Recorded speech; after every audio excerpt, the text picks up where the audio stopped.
ఏమండి ఏమిటి చేస్తున్నారు రాత్రిపూట ఇక్కడ? వాతావరణం కూల్ గా ఉంది. నక్షత్రాలను చూస్తూ వాతావరణాన్ని ఆస్వాదిస్తున్నాను. ఆస్వాదిస్తున్నారా?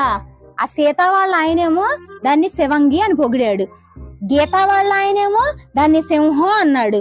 ఏనాడైనా మీరు నన్ను పొగిడారా? ఇప్పుడు నిన్ను పొగడాలి. అవును, వాళ్ళు సింహాలే, వాళ్ళు వాళ్ళ ఇంట్లోనే సింహాలు. కానీ నువ్వు ఉన్నావు చూసావా, ఈ గ్రామం మొత్తానికి ఏకైక సింహానివి, గ్రామ సింహానివి. ఏం మాట్లాడుతున్నావురా? నరాలు కట్ అయిపోయింది.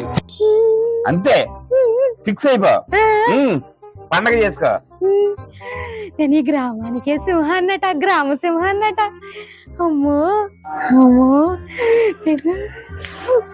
ఏంటమ్మా అంత హ్యాపీగా ఉన్నావు? మీ నాన్న నన్ను పొగిడారే. పొగిడారా? ఏమని పొగిడారు? నేను ఈ గ్రామానికే సింహానిట, గ్రామ సింహానిటే. అంత ఆనంద పడకమ్మా. గ్రామ సింహం అంటే ఏంటో తెలుసా? ఏంటి? కుక్క. నాకేం చేయాలో తెలియట్లేదు. మా నాన్న ఏమైపోతారో ఏంటో. ఆనందంతో ఉబ్బి తబ్బిబ్బైపోతున్నట్టుంది. గ్రామసింహం అనేసాను. ఏమిటో పలకరిద్దాం, ఆగండి. విజయ్ విజయ్,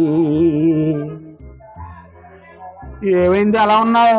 గ్రామ సింహం అంటే ఏంటి? గ్రామానికే సింహం. గ్రామ సింహం అంటే కుక్క కుక్క కుక్క కుక్క. నన్ను కుక్క అంటారా? ఎవరు చెప్పారే? పెద్ద చెప్పింది.